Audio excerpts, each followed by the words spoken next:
The waitress pays for struggling father's meal. Then she finds his secret note under his plate. Stay with me because what he left behind changes everything, and you won't believe what the note actually says.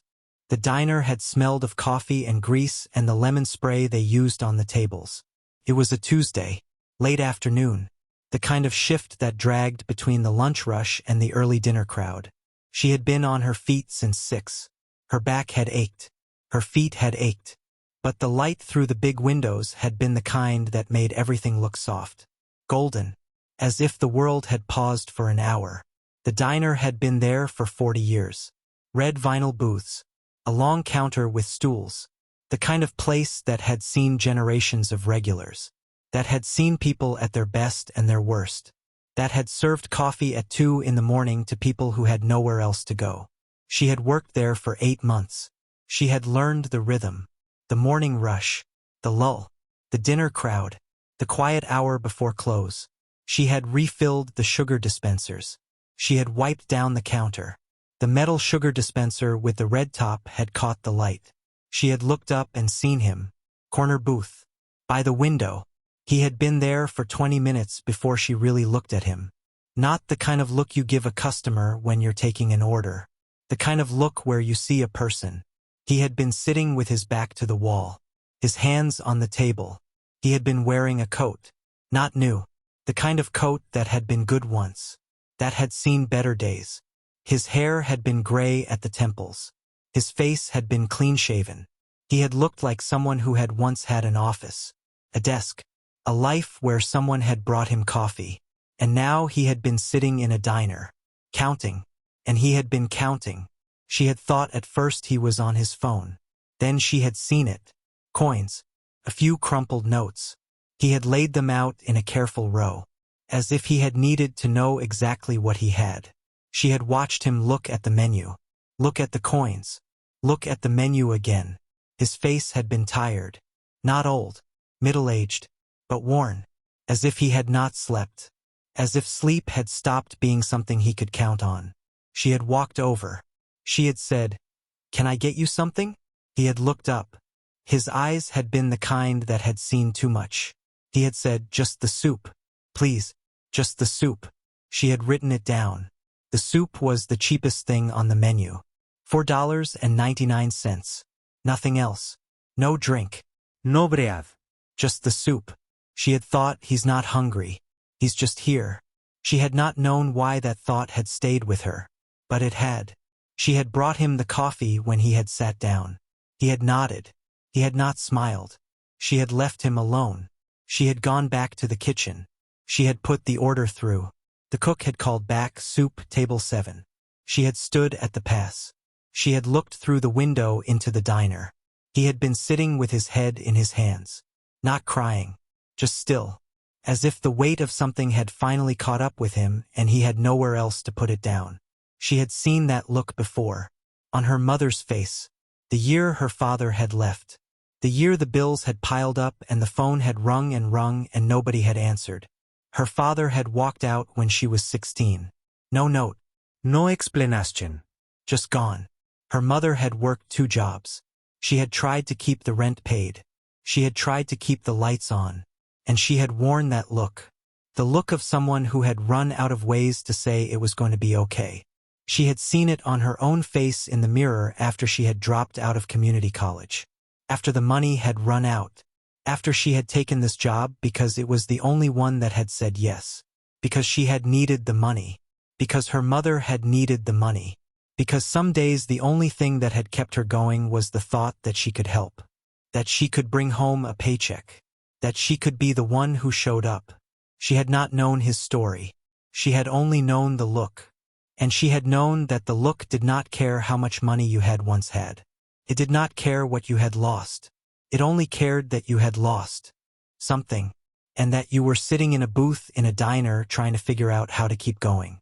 And she had known what it was to count coins, to choose the cheapest thing, to hope nobody noticed, to sit in a booth and feel the world moving around you and not know how to get back into it. The diner had been half full. Regulars. A couple in the middle booth.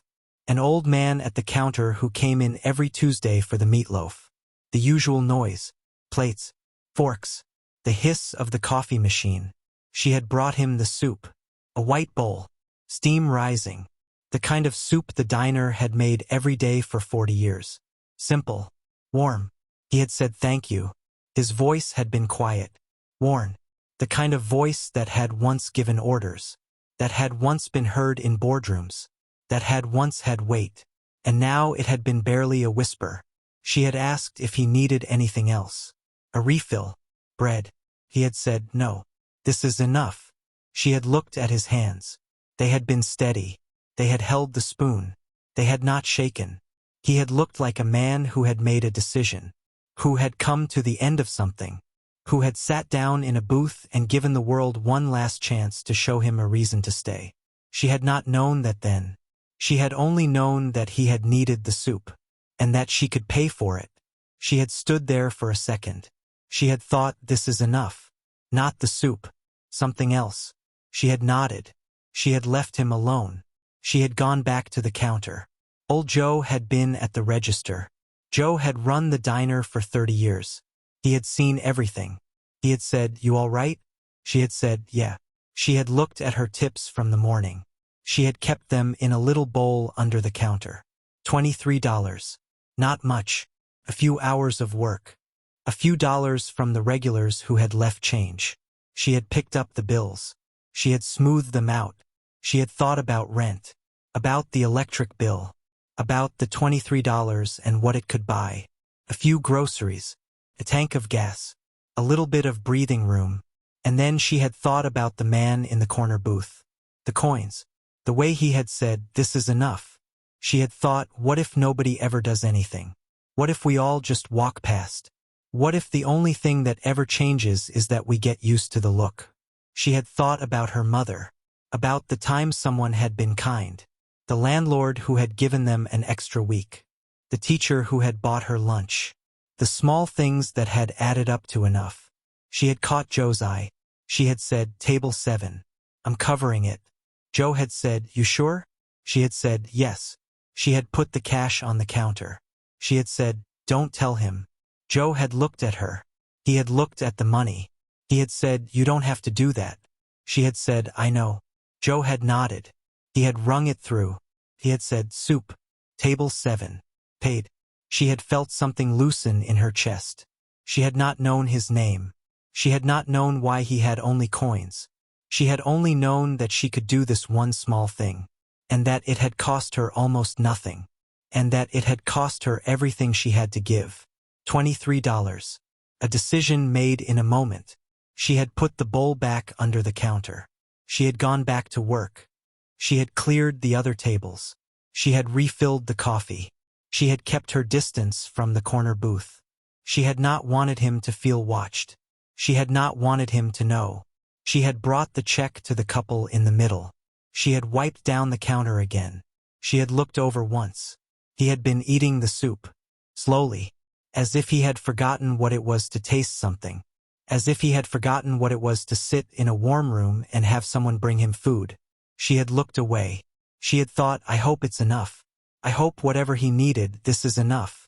When he had stood, she had been at the other end of the diner. She had been stacking cups. She had seen him from the corner of her eye. He had left the money on the table. The coins. The notes. The exact amount for the soup. $4.99. He had not known it was already paid. He had left it anyway, as if he had needed to pay. As if paying was the last thing he had left. The last thing he could do. He had walked toward the door. He had paused. He had looked back once. Not at her. At the booth. At the empty bowl. At the space where he had been sitting. As if he had been trying to remember it. As if he had known he would need to remember it. And then he had left. The bell on the door had chimed. The afternoon had kept going. The couple had asked for more coffee. The old man had asked for his check. And she had thought, "I hope that was enough. Whatever he needed. I hope that was enough." She had waited a few minutes. She had waited until the door had stopped swinging. Until the sound of his footsteps had faded. And then she had gone to clear his table. She had picked up the bowl. The spoon. The napkin. The money was still there. She had left it. She would put it in the till. She would tell Joe. She had picked up the plate, the small white plate that had been under the bowl. And then she had seen it, a folded piece of paper, white, neat, tucked underneath, as if someone had left it there on purpose, as if they had not wanted it to be seen until they were gone. She had put the plate down. Her hands had been steady. She had not known why. She had picked up the paper. It had been warm from the bowl, slightly damp at the edge. She had unfolded it. Once, twice. The paper had been plain. No lines. No letteread. Just the words. Handwritten. And she had started to read.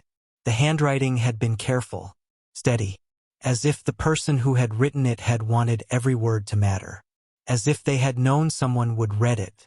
She had read it, and then she had read it again. Her hands had not shaken. She had not cried. She had only stood there with the paper in her hands and felt the world tilt. The diner had faded. The noise had faded. The couple, the old man, the hiss of the coffee machine, all of it had gone quiet. And all she had heard was the blood in her ears and the weight of the words in her hands. She had thought he was going to end his life. He came in here. He sat in that booth. He counted his coins. And he was going to end his life. And I paid for his soup. I paid for his soup, and he wrote this. He wrote that I was the reason he would still be here tomorrow. She had read it a third time. She had needed to be sure. She had needed to know that the words were real, that they would not disappear when she looked away. It had said, I came in today with every intention of ending my life. I have lost my wife. I have lost my daughter. I have lost the company I built over 30 years. I have nothing left. I sat in this booth and I counted the last money I had. I ordered the only thing I could afford. And I thought, if one person is kind, if one person sees me, not the man I was, the man I am now, broken, alone. If one person is kind, I will take it as a sign. I will go home. I will try again. You did not know you were that person. You paid for my meal. You asked for nothing. You did not know you were the reason I will still be here tomorrow. Thank you. I will not forget. She had stood there, the note in her hand, the diner moving around her. She had not moved. She had read it a third time. I have lost my wife. I have lost my daughter. I have lost the company I built over 30 years. The man who had been counting coins. The man who had ordered the cheapest thing on the menu. He had had a company. He had had a family. He had had a life. And he had lost it all. And he had come into a diner on a Tuesday afternoon with every intention of ending his life. And she had paid for his soup. She had paid for his soup with $23 from a tip bowl. And that had been the sign. That had been the reason he would still be here tomorrow. She had thought about his face, the weariness, the coins, the way he had said, "This is enough." He had not been talking about the soup. He had been talking about the kindness, the one thing he had been waiting for, and she had given it without knowing. She had given it from a decision made in a moment. She had not known his name. She had not known his story. She had only known that he had needed something, and she had had something to give. She had folded the note. She had put it in her apron pocket. She had picked up the money from the table. She had put it in the till. She had finished clearing the table. She had gone back to work. But something had shifted. In her. In the day. In the way she would think about the next person who walked in with tired eyes and not enough money. She had thought, we never know. We never know what the small thing does. We never know who we are to someone else. We only get to choose whether we do it or we don't. Joe had said, "You okay?" She had said, "Yeah." She had not told him about the note. Not yet. She had needed to hold it for herself. She had needed to understand what had happened before she could say it out loud. The rest of the shift had passed. The dinner crowd had come. She had served. She had smiled. She had refilled the coffee. She had taken orders. She had cleared plates. She had done everything she had always done. And the whole time the note had been in her pocket. The whole time the words had been running through her head. You did not know you were that person. You were the reason I will still be here tomorrow. She had thought about what he had lost. A wife. A daughter. A company built over 30 years. He had had a life, a full life, and it had been taken from him. And he had come into a diner with the last of his money and the last of his hope. And she had been the one. She had been the sign. She had thought, I don't know his name. I will probably never see him again. I will never know if he kept his promise. If he really tried again. If he is okay. But I have this. I have the note. I have the knowledge that for one moment I was the reason someone chose to stay. And that has to be enough. That night she had gone home. She had taken the bus. She had sat by the window and looked at the streets. The lights. The people. The city moving past. She had thought about the man. Where he had gone. Whether he had gone home. Whether he had really decided to try again. She had thought about his wife. His daughter. The company he had built. All of it gone. And he had come into a diner with the last of his money. With every intention of ending his life. And he had ordered soup. And she had paid for it. And he had written the note. She had hoped he had kept his promise. She had hoped he had found a way back. She had no way to know. She had only the note. And the certainty that she would keep it forever. She had let herself into her apartment. Small. One room and a kitchen. The kind of place you could afford on diner wages. The kind of place that was enough. That had a bed and a stove and a window that looked out over the street. She had taken the note out. She had read it again. She had sat at the small table by the window and read it again. And again. The street had been quiet. A few cars. A few people walking home. She had thought about calling her mother. She had thought about telling her what had happened. But she had not. Not yet. She had needed to sit with it. To understand what it meant. That a stranger had come into the diner. That he had been at the end of something. That she had done a small thing. And that the small thing had been enough. Enough to change his mind. Enough to give him a reason to go home. To try again. She had thought, my father left. He left and we never knew why. We never had a note. We never had a sign. Maybe he had had his reasons. Maybe he had been at the end of something too. She had not known. She would never know. But she had known that the man in the diner had left a note. He had left a thank you. He had left a reason. And she had been that reason. She had thought about his handwriting. Careful. Steady. As if he had written it slowly. As if he had wanted to get it right. She had thought about what it had cost him to write it. To admit that he had come in with every intention of ending his life. To admit that he had been waiting for a sign. To thank a stranger for being that sign. She had put the note in a drawer. Not hidden. Just there. Where she could find it. Where she could read it when she needed to remember. She had looked at herself in the mirror. She had thought, I am a waitress. I make minimum wage and tips. I could not fix his life. I could not give him back his wife or his daughter or his company. But I could pay for his soup. And that was enough. That was enough to be the reason he was still here. She had turned off the light. She had got into bed. And she had fallen asleep with the weight of that thought. Not heavy. Light. As if something had been returned to her that she had not known she had lost. The belief that what we do matters. Even when we cannot see how. Even when we will never know. Even when it is just soup. And a folded note. And a stranger walking out of a diner into the rest of his life. The next day she had told Joe. She had shown him the note. He had read it. He had read it twice. He had put it down. He had looked at her. He had said, you saved that man's life.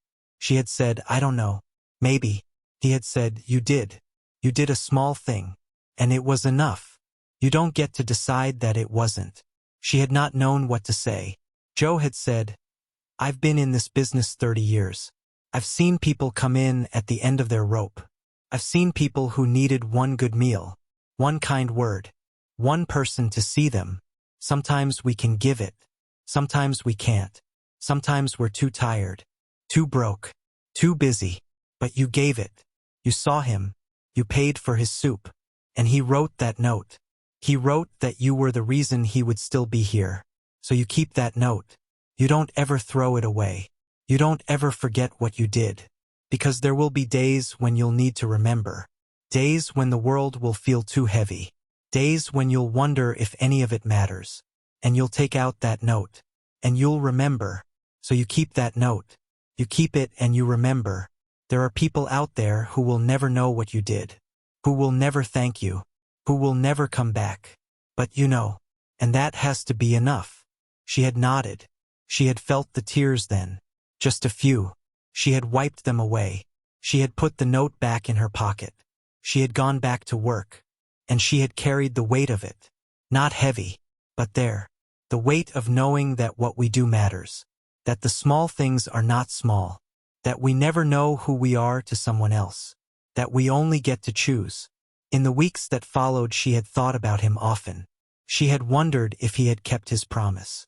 If he had gone home. If he had tried again. She had wondered if he had found work.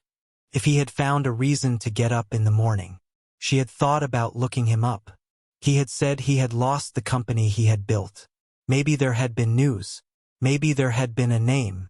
But she had not looked. She had not wanted to know too much. She had wanted to keep him as he had been. The man in the corner booth. The man who had counted coins. The man who had written the note. She had no way to know. She had never seen him again. She had never learned his name. But she had kept the note. And she had kept the habit. The habit of noticing. Of seeing the person who had ordered the cheapest thing. The person who had eaten alone. The person who had left a tip when they could not afford it. She had started to understand that the diner was full of such people. People who were carrying something. People who had lost something. People who had come in for coffee or soup or just to sit in a warm room for an hour. And she had started to understand that her job was not just to serve. It was to see. To be the person who looked up. Who noticed. Who sometimes paid for the soup. The habit of looking. Of seeing the person in the corner booth. The person counting change. The person who had ordered the cheapest thing and said, "This is enough." She had paid for a few more meals over the months. Not always. Not when she could not afford it. But when she could. When she saw the look. When she remembered the man and the coins and the note under the plate. A woman who had ordered only toast. A man who had asked for water and sat for an hour. A teenager who had counted change and ordered the smallest thing. She had not told them. She had not made a scene. She had just paid. She had gone to Joe. She had said, "Table 3. I'm covering it." And Joe had nodded. He had stopped asking why. He had started to understand. She had hoped that it had mattered. That each time she had been the sign for someone. That each time the small thing had been enough. She had known she would never know. She had known that most of the time there would be no note. No thank you. No way to know if it had changed anything. But she had done it anyway. Because the man in the corner booth had written the note. Because he had said, "I will not forget." And because she had decided that she would not forget either. That she would be the person who saw. Who paid. Who chose. That somewhere in the world there were more notes. More thank yous. More people who had decided to try again. She had thought, we never know. We never know what the small thing does. We only get to choose whether we do it or we don't. Her mother had asked her once why she seemed different. Lighter. Her mother had said, "You used to carry everything so heavy. Now you seem like you've put something down." She had said, "I did something that mattered. I don't know how, but it mattered." Her mother had not asked for details. She had only nodded. She had said, "I'm glad." And she had meant it. The note had stayed in the drawer. She had taken it out on the hard days. The days when the rent was due and the tips had been thin and the world had felt too heavy. She had read it. She had remembered. She had thought, I was the reason someone was still here. I was the sign. And that had been enough. That had been enough to keep going. To believe that the small things mattered. That the $23 and the soup and the decision made in a moment could change everything. For him. And for her. She had never forgotten his face. The weariness. The coins. The way he had looked back at the booth before he had left. As if he had been trying to remember the last place where someone had been kind. She had hoped he had remembered. She had hoped he had found his way back. She had hoped that the note had been true.